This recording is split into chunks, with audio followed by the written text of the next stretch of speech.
Un jour, je me suis décoloré les cheveux. Et ça a changé énormément de choses dans ma vie. Et je pense que c'est à ce moment-là où j'ai commencé à un peu assumer l'autre moi, entre guillemets. J'avais aucun code de la féminité. J'ai vraiment passé, je pense, 3 ans, en fait, à tenter ce que normalement les filles font quand elles ont 15-16 ans. Et moi, je l'ai commencé à apprendre à le faire à mes 20, 21, 22 ans. Et en fait, je suis tombée dans un espèce d'extrême. Bienvenue dans Brise-Glace, un podcast du temps qui s'intéresse à tout ce qu'on n'ose ni dire ni demander aux gens qui nous entourent. C'est le genre de fille qu'on remarque tout de suite quand elle rentre dans un bar, Annabelle. Elle est grande, elle est blonde, elle parle fort, elle rit fort, elle a un charisme rare. Et c'est d'autant plus surprenant quand on parle un peu avec elle, d'apprendre que pendant des années, enfant, adolescente, elle se sentait ni fille ni garçon, mais de genre neutre. Dans cet épisode de Brise-Glace, elle nous parle de 3 choses distinctes et qu'on a pourtant bien souvent tendance à confondre. Le sexe biologique, les organes génitaux d'une part, le genre psychologique, ce à quoi on s'identifie intérieurement d'autre part, et enfin la sexualité, l'identité sexuelle. Alors ce qui est bizarre, c'est que c'est arrivé très tardivement.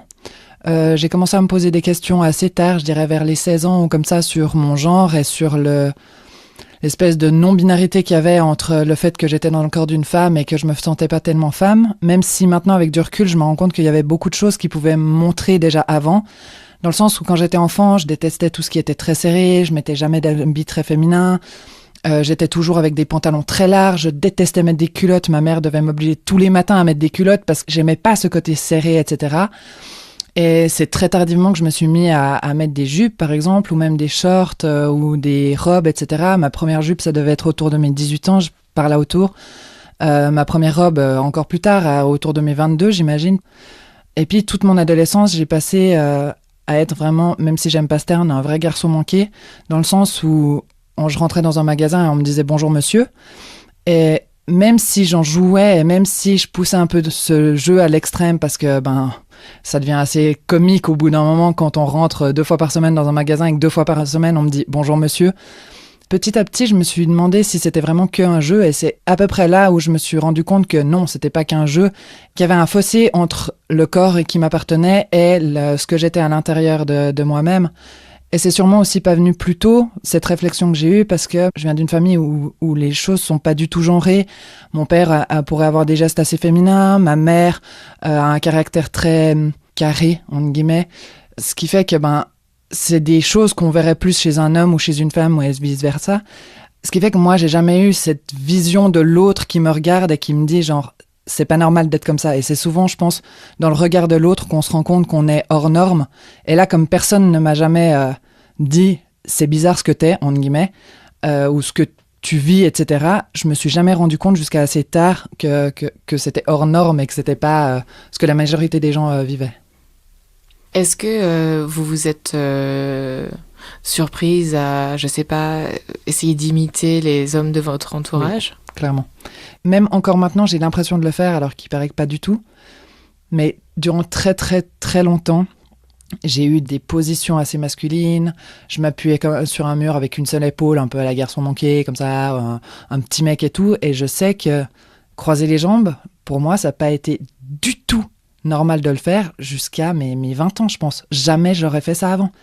J'ai eu une période où j'avais les cheveux très courts, donc forcément ça interpelle aussi. Enfin, c'est vrai que j'ai toujours eu une position du corps qui était pas très féminine. Souvent quand on me dit genre mais t'es quelqu'un de très féminin, j'ai toujours de la peine à m'en rendre compte parce que dans ma tête, j'ai tellement gardé ces mimiques entre guillemets, et ces positions et cette manière de se tenir un peu masculine que en moi, j'ai encore l'impression d'être comme ça, alors que je pense réellement que si je me regarde de l'extérieur, non, je suis quelqu'un qui va croiser les jambes, qui se tient pas très droit, mais qui essaye de se tenir droite et je pense que j'ai maintenant des positions plutôt féminines, mais j'ai beaucoup de peine à m'en rendre compte. Il y a des jours où je me sens beaucoup plus femme que d'autres. Je me réveille pas en me demandant quel est mon genre, mais je sens bien qu'il y a des jours qui sont différents d'autres jours, et je pense que j'ai un peu une espèce de schizophrénie interne, entre guillemets, par rapport à mon genre, dans le sens où de manière globale, maintenant, je crois que je peux dire que j'assume le fait que je suis un peu neutre et que j'ai envie de revendiquer ça et que je pense que c'est important de revendiquer le fait qu'il n'y a pas 2 genres, mais qu'il y en a 3. Mais j'ai mis beaucoup de temps à déjà me rendre compte qu'il pouvait y avoir une neutralité. Et puis, je pense que la société devrait... chaque personne différente devrait réfléchir à ça par rapport à elle-même. Parce que c'est quelque chose de très normal, entre guillemets, de se dire « je suis une femme dans un corps d'une femme ». Enfin, je pense que si on ne se pose pas réellement la question, on ne peut pas se dire genre « ah, mais en fait, peut-être que je me sens homme ». Il faut se poser la question pour s'en rendre compte. Donc oui, c'est assez récemment que je me suis accepté le fait que je ne me sentais pas complètement femme dans le corps d'une femme, mais que dans le spectre du genre, j'étais plus ou moins au milieu, ou des jours balancés plus vers le masculin et des jours plus vers le féminin. À l'école, ou est-ce que vous étiez plutôt avec des groupes de filles, des groupes de garçons ou est-ce que vous étiez juste accepté pour ce que vous étiez, à savoir le corps d'une fillette et l'esprit neutre ? J'ai toujours eu une relation assez particulière avec les filles. Même assez tard, j'ai toujours eu une relation assez spéciale où j'ai toujours eu de la peine à rentrer dans ce moule féminin. J'appréciais jamais les jeux ultra féminins, je jouais pas à la Barbie. J'avais des Barbies à la maison pour faire comme mes copines, pour que quand elles viennent, on puisse jouer à la Barbie. Mais j'ai jamais aimé les Barbies. Mes copines, elles faisaient toutes du cheval et à la récré, elles voulaient jouer au cheval. Et moi, je finissais par faire la barrière sur laquelle elles sautaient parce que j'aimais pas le cheval. Alors, j'avais pas envie de sauter par-dessus une barrière. Et puis, plus tardivement ensuite, j'ai commencé à avoir beaucoup d'amis garçons. Souvent, je parle avec des filles qui me disent oui, mais moi, j'ai eu très vite l'impression qu'ils me draguaient, etc. Et en fait, j'ai jamais eu ce sentiment-là. Enfin, de toute mon adolescence et comme ça, j'étais entourée de garçons, mais sans jamais me dire, lui, il peut imaginer quelque chose avec moi, et jamais moi, j'imaginais quelque chose avec mes amis.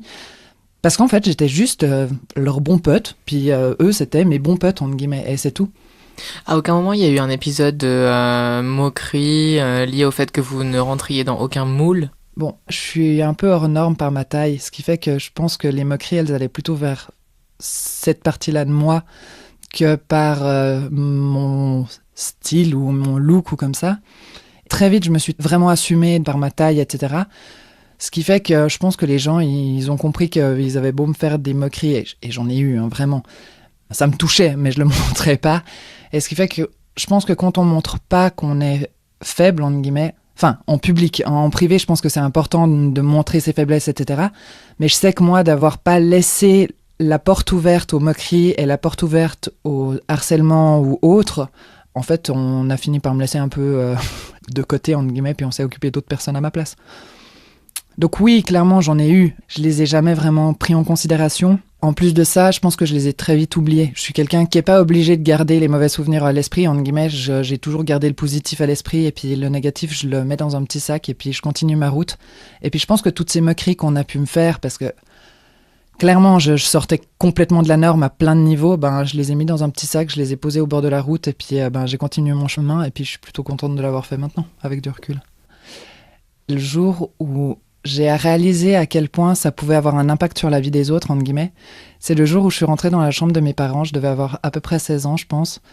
Et qu'à côté du lit de mes parents, il y avait un livre où c'était écrit « Comment vivre avec un adolescent et homosexuel à la maison ?»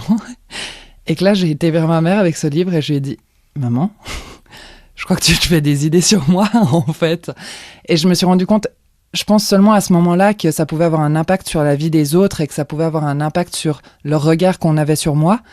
Parce que pour moi, en fait, jamais j'avais eu l'impression que ça touchait quelqu'un d'autre que moi. Et ce jour-là, je me suis dit si, en fait, il se pose des questions sur moi et il se pose des questions sur qu'est-ce que je vis, en fait, au quotidien par rapport à ça. Et bizarrement, c'est un sujet qu'on n'a encore jamais abordé en famille. Parce que je pense que j'ai toujours eu le sentiment que je voulais être un peu la fille modèle qu'on est censé être, entre guillemets, en tant que première de famille, etc.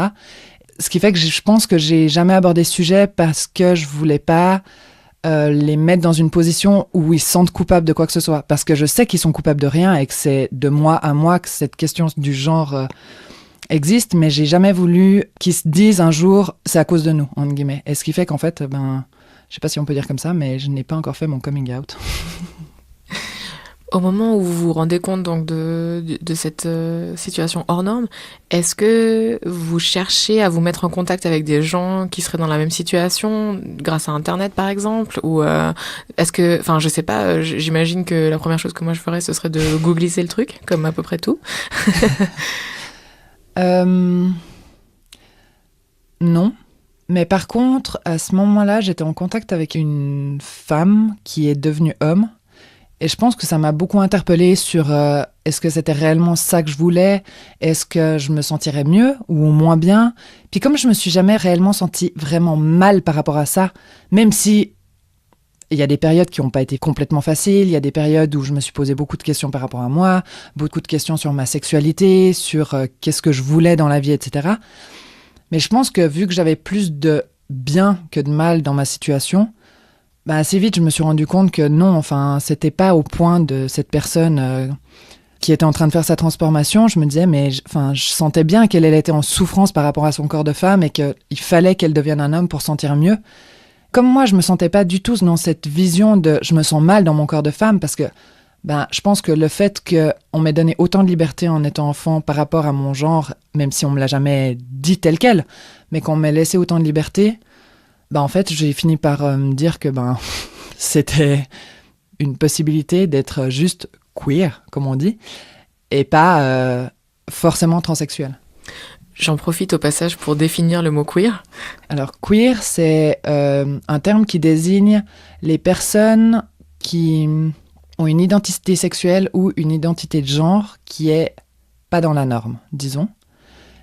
Mais ce qui est assez drôle, c'est que moi, j'ai toujours utilisé le terme queer pour les personnes qui ont une identité sexuelle, entre guillemets, hors norme. Mais en fait, j'en fais partie. Et je m'étais jamais rendu compte de ça. Dans ma tête, j'étais, bah voilà, enfin, une femme qui se sentait pas complètement femme, point barre. Et puis que queer, pour moi, c'était que pour les gens qui avaient une identité sexuelle non normative. Et c'est là où je me suis dit, genre, non, en fait, c'est vraiment pour toutes les personnes qui ont, au niveau du sexe, du genre ou de la sexualité, quelque chose de non normatif. Et je trouve ça assez intéressant. La sexualité, dans notre société, elle est très vite taboue. On en fait tout un plat, entre guillemets, dans les publicités, mais c'est toujours une sexualité qui est très rigide, qui est très normative, qui est toujours complètement aseptisée, etc. Et c'est jamais une sexualité qui est libre. Et malgré le fait que j'ai réussi à faire la part des choses, je me rends bien compte que pour la majorité des gens, le sexe, le genre et la sexualité, c'est quelque chose qui est complètement réuni, entre guillemets.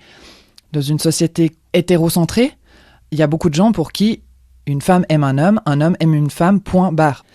Clairement, moi, je suis une femme qui se sent neutre, qui aime les hommes, mais c'est vrai qu'on est dans une société qui comprend difficilement le panel qu'il peut y avoir au niveau du sexe, du genre et de la sexualité.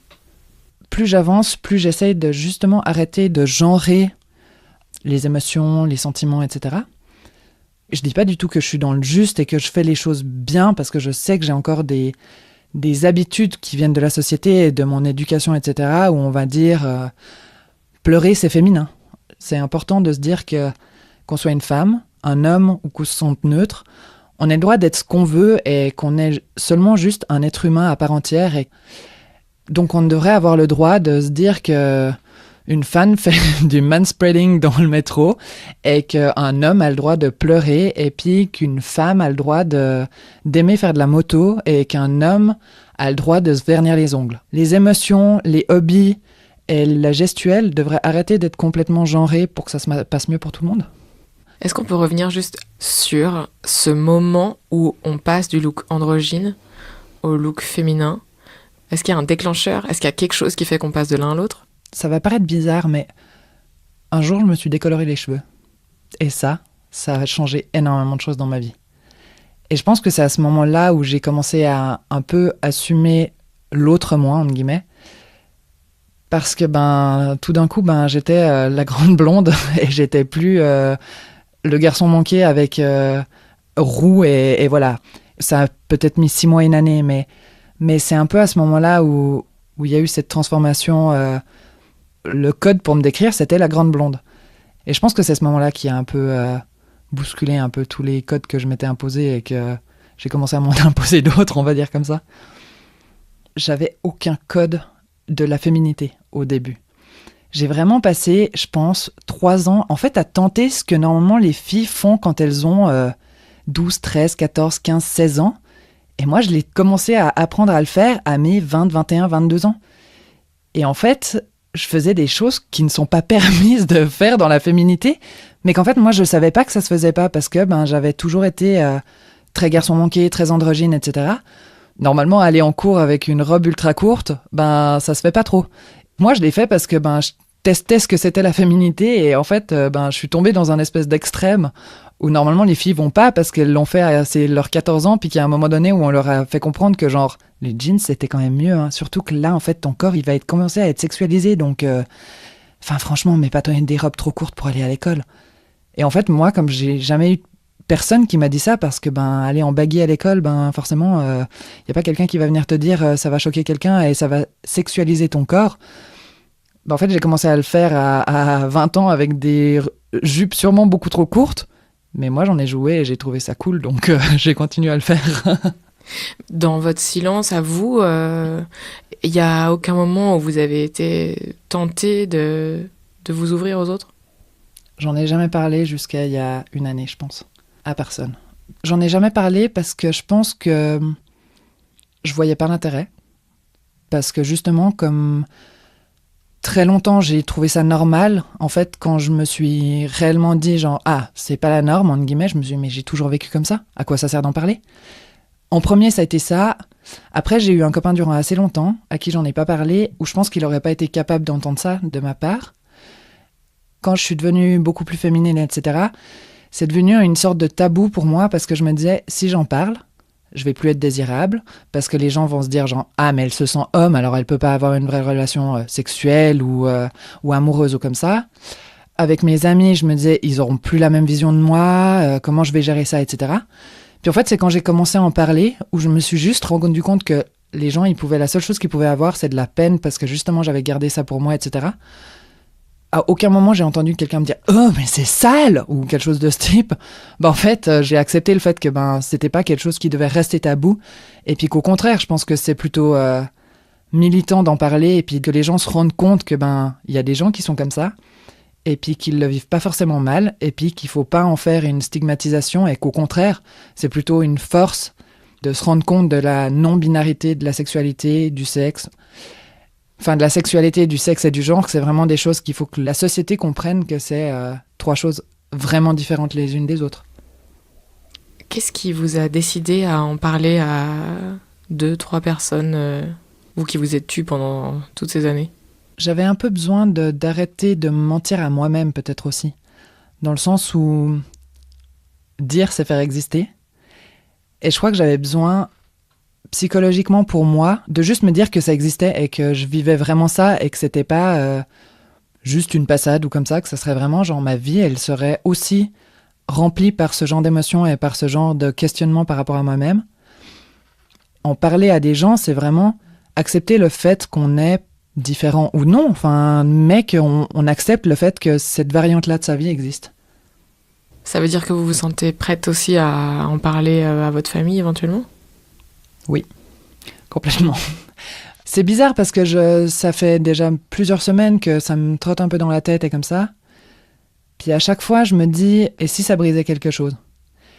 Et en même temps, je sais que mes parents sont complètement ouverts à entendre ça et je sais qu'ils ont une compréhension de la vie qui est complètement poussée et qu'ils ont accepté tous les gens autour de moi qui sortaient de la norme et comme ça. Donc je vois pas à quel moment ça serait un problème pour eux. Mais entre les autres et ses enfants, je me suis toujours dit peut-être qu'il y a ce côté petite fille parfaite que j'ai envie de rester, etc. Et en fait, je me rends compte que non, j'ai envie avec mon jeune âge qu'ils sachent réellement qui je suis et qu'ils comprendront sûrement beaucoup de choses que j'ai vécues sans jamais leur dire, mais qu'il y a des passages dans mon adolescence où j'allais pas forcément très bien ou comme ça et qu'ils comprendront le pourquoi du comment c'était pas facile pour moi, alors qu'à cette époque-là, c'était peut-être un peu « Ah, elle fait sa crise d'adolescence », alors qu'en fait, c'était un poil plus profond que ça.